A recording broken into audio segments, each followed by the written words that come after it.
Good morning, my brothers and sisters. Welcome to the 250th episode of Be With Me 7 Minutes of Biblical Wonder.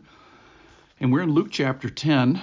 We're studying the passage called the Good Samaritan, the parable of the Good Samaritan. In my country, we actually have laws that are called Good Samaritan laws. And where did we get them?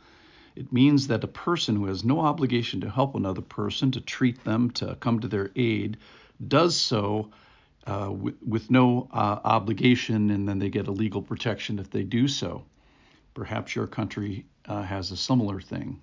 Of interest, this podcast has been heard in 32 countries, so we have a bit more of an international audience at times.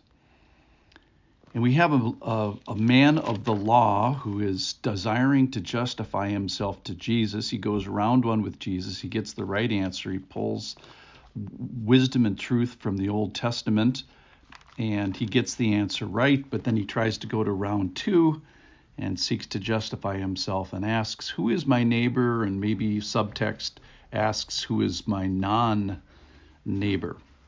So the setting, Jesus then tells a story, and he says, Jesus replied, a man was going down from Jerusalem to Jericho, and he fell among robbers. So Jesus locates the story in the heart of Israel, starting from Jerusalem, going down 1,000-meter descent over 29 kilometers, 18 miles. So downhill down to Jericho, a good day's, very solid day's journey. And the problem here is robbers. And the man is stripped of his clothes. Clothes were very valuable. It was hard to obtain and maintain clothing.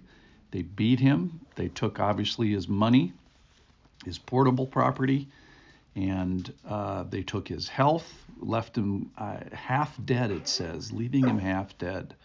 So even with an inability to walk. So they took his health, they took his money, they took his emotional security because they face-to-face, beat him and stole stuff from him. So a bad situation.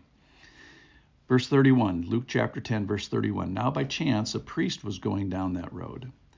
When he saw him, he passed by on the other side. So this is a descendant of Aaron. He specifically goes to the other side of the street and doesn't do the right thing. Verse 32, so likewise a Levite, when he came to the place and saw him. So this is the tribe, Levite tribe, so they work in the temple but aren't of the descendant of Aaron. So maybe almost like a pastor and the worship leader or something of a church passes by on the other side. Now, the scripture says that they both saw him moved to the other side, and didn't do the right thing. So then verse 33, but a Samaritan as he journeyed. So this Samaritan isn't even in his normal country. So he's coming from the north, from a part of Israel, or the part that used to be a part of Israel. Then in 722, the Assyrians took over Israel, and this is why the people of Israel thought very poorly of the people of Samaria. So when the Assyrians took over Israel, they took most of the people out of northern Israel. This is in 722 BC. And the Assyrians were no dopes. They had done this before. They didn't want the land to go fallow, so they took other Assyrians and they brought them into the land of Israel. So a few Jews remained. Assyrians then occupied it. Then they interbred. And so now you have these sort of half-breed Jews and a 700-year history of hostility between these half-breed Jews, worse, bred with the Assyrians, the conquering people. So that's quite unpalatable. And then 700 years to fester. So that's why the Samaritans were ill thought of. But a Samaritan, as he journeyed, came to where he was, and when he saw him, had compassion. Big part of the story. Saw with different eyes, saw with a different heart.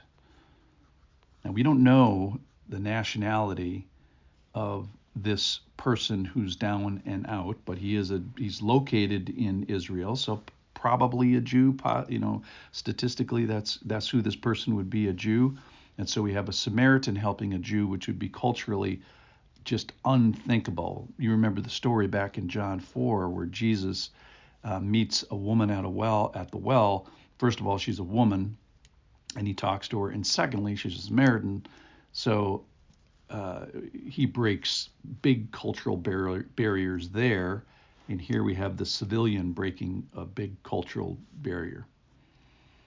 So the Samaritan has compassion, and then we find what he does to triage him on the roadside. He went to him and bound up his wounds, pouring oil and wine, set him on his own animal because he couldn't walk, brought him to an inn, and took care of him. And then and this is the part that caught me today. And then the next day took out 2 denarii. So he had been with him for a whole day, a night, and a day, or part of a day, a night, and part of another day. So somewhere in my calculations, between 15 and 30 hours, this Samaritan person took care of this guy. And then he earns the trust enough of the innkeeper to say, finish taking care of him, and I will come back and I will repay you more than the 2 denarii that I've already put as a down payment. And the innkeeper likely was kind of like the ER of the day. Probably everybody that got hurt and beat up ended up at the inns. I don't think they had hospitals at the time. So he had this foreigner, a traveling foreigner, earns enough trust to have the innkeeper agree to this.